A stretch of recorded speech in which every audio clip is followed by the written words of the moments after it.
ಸ್ವಾಮಿಯ ಅವತಾರದ ನಂತರ ರಾಜಾರಾಮ ಮಹಾರಾಜರು ಶ್ರೀಕ್ಷೇತ್ರ ಗುರ್ಲಹೊಸೂರಿನಲ್ಲಿ ಉಳಿದು ಅಭಂಗಗಳನ್ನು ರಚಿಸುವುದರಲ್ಲಿ ಸಮಯ ಕಳೆದರು. ಅವರು ತಮ್ಮ ಅಭಂಗಗಳ ಗಾಥಾಗಳನ್ನು ಕಪ್ಪು ಕಲ್ಲಿನ ಮೇಲೆ ಇಡುತ್ತಿದ್ದರು.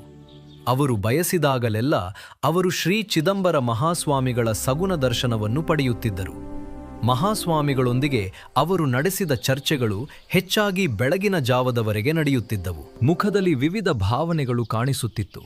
ಅವರ ಶಿಷ್ಯರ ಸಮುದಾಯವು ರಾಜಾರಾಮ ಮಹಾರಾಜರಿಗೆ ನೀಡುತ್ತಿದ್ದ ಸಗುಣ ದರ್ಶನವನ್ನು ತಮಗೂ ನೀಡಬೇಕೆಂದು ವಿನಂತಿಸಿಕೊಂಡರು. ನಂತರ 7 ದಿನಗಳ ಕಾಲ ಉಪವಾಸವಿದ್ದು ಚಿದಂಬರ ಭಜನೆ ಮಾಡಿದರೆ ಅವರಿಗೆ ದರ್ಶನ ನೀಡುವುದಾಗಿ ರಾಜಾರಾಮ ಮಹಾರಾಜರು ಘೋಷಿಸಿದಾಗ ಎಲ್ಲಾ ಭಕ್ತರು ದರ್ಶನಕ್ಕಾಗಿ ಭಜನೆ ಮಾಡಲು ಪ್ರಾರಂಭಿಸಿದರು. ಭಕ್ತರ ಅದೃಷ್ಟದ ದಿನದಂದು ಮಧ್ಯರಾತ್ರಿಯಲ್ಲಿ ಶ್ರೀ ಚಿದಂಬರ ಮಹಾಸ್ವಾಮಿಗಳ ದಿವ್ಯ ರೂಪ ಕಾಣಿಸಿಕೊಂಡಿತು. ಆ ಸಮಯದಲ್ಲಿ ಕೇವಲ 14 ಜನರು ಮಾತ್ರ ದರ್ಶನ ಪಡೆದರು.